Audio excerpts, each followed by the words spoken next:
Marion County prosecutor has filed charges against two teens accused of gunning down a Village Pantry clerk. Today they made their first court appearance. And as 6 News reporter Derek Thomas reports tonight, one of the suspects and his mother are speaking out. Did you do that crime?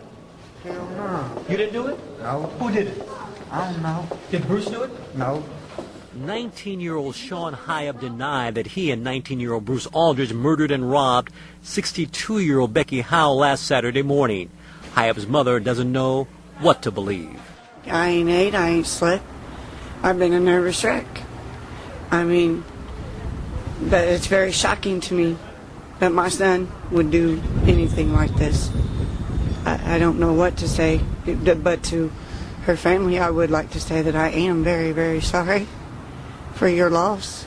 Hyab and Aldridge are being kept in separate parts of the jail. Aldridge is in what is called administrative segregation. He was stashed in a holding cell before he went to court.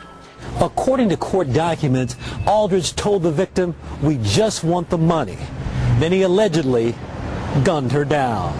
Police used surveillance photos and statements from witnesses and friends to track down the suspects who got no money and only cigarettes in the robbery.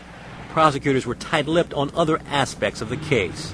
Again, I can't comment anything further than what's already been stated, so thanks, guys. One of the ironies in the case is Hyab's mother used to work at Village Pantry with Howell. She was not only just somebody that worked at VP, she was also a friend.